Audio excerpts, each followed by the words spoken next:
The Galactic Council had existed for 12,000 cycles, a web of thousands of species bound by treaties, commerce, and unspoken fear. They governed the known stars with a careful hand, wary of new civilizations rising too fast or standing too tall.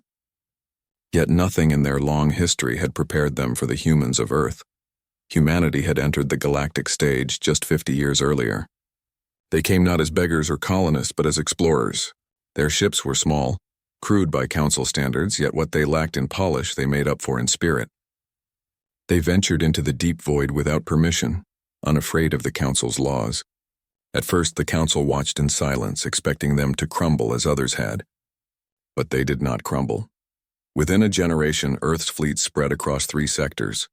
They colonized barren worlds and transformed dead rocks into thriving cities. Their technology advanced with shocking speed. Their AI systems learned faster than any known algorithm. Their weapons, though simple in appearance, carried strange, unpredictable effects. At first, the Council tried diplomacy. Ambassadors spoke of cooperation and unity. Humanity listened, smiled, and then went back to building. The Council grew uneasy. The last time such rapid growth had occurred, it had ended in the extinction of 7 species. So the Council convened, as they always did, in the Great Chamber of Thalreen, a planet-sized structure orbiting the blue star Vera. Representatives from every major power attended. The towering insectoid Koresh hissed about containment. The crystalline veil projected cold logic, calculating probabilities of conflict. The scaled Terranians demanded sanctions.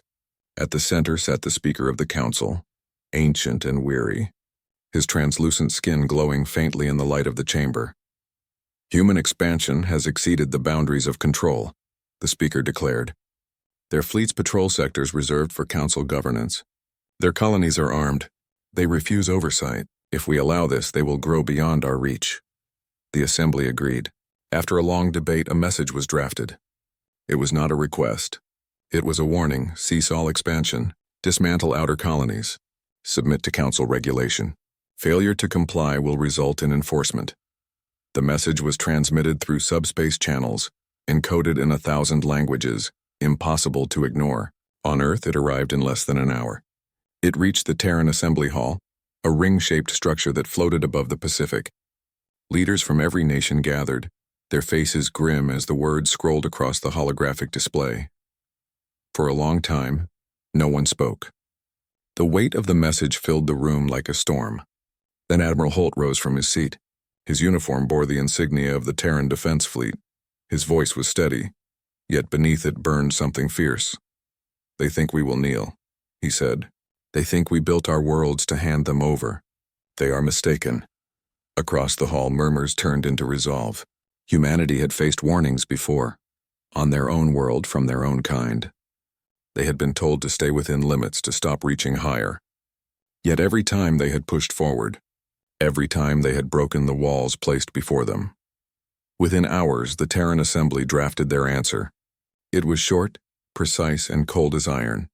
To the Galactic Council: "We will not dismantle what we have built. We will not submit to foreign rule. Any attempt to enforce your warning will be regarded as an act of war." When the message reached the Council, silence filled the chamber. The Speaker read it twice to ensure there was no translation error. The hall erupted into chaos. The Koresh slammed their claws on the marble floor, demanding immediate retaliation. The veil calculated the probability of victory, projecting vast holographic graphs into the air. The Terranians laughed, a sharp, guttural sound of disbelief. "They declare war on the galaxy," one delegate said. "On all of us." "They cannot possibly believe they can win," said another.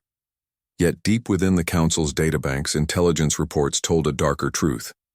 Humanity had been preparing. Their shipyards in orbit around Luna had tripled production in the last decade. Their research divisions had vanished from public records. Entire fleets had gone dark, their positions unknown. The Council tried to dismiss the data, to convince themselves it was exaggeration, but fear spread like wildfire. They had underestimated the Terrans.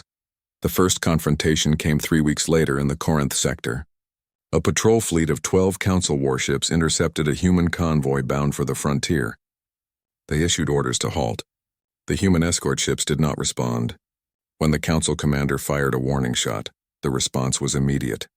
12 ships entered battle. Only one returned. The survivors' recordings were reviewed by the Council. The footage showed something they had never seen. Human vessels moved like predators, agile and precise. Their rail cannons tore through armor meant to withstand plasma storms. Their drones operated with eerie coordination, anticipating every move of their enemy. But it was not just the technology that terrified the Council. It was the silence. No human voices were heard during the battle. No taunts, no threats, only calm directives and cold precision. They fought not with rage, but with purpose. The Council convened again, this time under emergency status. Fleets were mobilized across 5 sectors. Propaganda declared the humans reckless aggressors. Yet behind closed doors, generals whispered a question none dared to say aloud. What if the humans were stronger than they appeared? On Earth, the response was unified. Shipyards burned with light as new warships rose from their scaffolds. Massive carriers drifted above the atmosphere, each bearing the emblem of the Terran Defense Fleet, a stylized blue world encircled by steel wings. Human scientists unveiled new drives capable of bending gravity itself. Soldiers trained under simulated alien environments. Factories converted civilian production into military output. It was as if the entire planet had become one organism, united under a single will, to survive and to defy. When the first wave of Council forces entered the Sol system, they expected a short campaign. They came with 5,000 ships supported by orbital bombardment platforms. They met nothing but silence. Earth appeared calm, its fleets hidden. Then the void lit up. From the dark side of the moon emerged the Terran Third Fleet. From Mars' orbit came the 7th.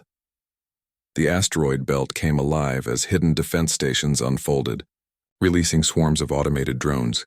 The battle that followed was recorded in fragments, for most sensors failed under the interference of human jamming fields. Those who survived described the sight of human warships moving in coordinated formations that no algorithm could predict. They struck from the shadows, vanishing before retaliation. Their weapons released bursts of light that shattered shields in seconds. The Council's armada disintegrated, not from brute force but from perfect execution. When the smoke cleared, the Council had lost 70% of its forces. Earth remained untouched. The defeat shook the galaxy. For the first time in history, the Council's authority had been broken. The Speaker ordered a retreat and called for negotiation, yet humanity refused. Their message was simple. The era of galactic empires is over. From this day forward, no power governs humanity. The Council tried to regroup, sending emissaries to broker peace. But the humans were already advancing beyond the Sol system. They occupied abandoned stations, fortified wormholes, and captured supply routes. Their fleets began appearing in systems thought unreachable. The Council attempted counterattacks, but each time the results were the same. Human strategy adapted faster than any enemy could comprehend. Entire fleets vanished from scanners only to reappear behind enemy lines. It was not war, it was evolution. Rumors spread of the Terran flagship, Erebus, a vessel the size of a moon. Some said it carried an AI consciousness capable of predicting battles before they began. Others claimed it was crewed by humans who had integrated with machines. No official record confirmed its existence, yet every Council commander feared its shadow. As the war dragged on, smaller species began defecting from the Council. Some sought peace with Earth, offering resources and alliances. Humanity accepted only those who respected their sovereignty. Others who attempted deception were erased without warning. In one sector, a Council colony broadcast a surrender request. Hours later, human relief ships arrived, not to conquer but to rebuild. They shared medicine, food, and technology. The colonists were stunned. The humans did not seek destruction. They sought control of their destiny, and they would not allow any to dictate it again. The Speaker of the Council addressed the assembly one final time. His voice trembled as he looked upon the broken alliance. "We sent them a warning," he said, "and they replied with war. Yet in that war we see not madness but conviction. Perhaps it was never about power. Perhaps it was about fear. Ours, not theirs." He ordered a ceasefire. It was not accepted. Humanity ignored the declaration, advancing steadily across the stars. Within 5 years, the Council collapsed. Its archives, once a monument to galactic civilization, were sealed and forgotten. The surviving species retreated to their own systems, unwilling to challenge the new power rising in the void.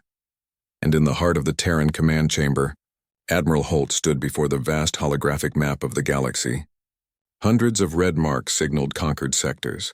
Blue ones represented human colonies, yet there were still vast regions untouched. He turned to his officers. The Galaxy T,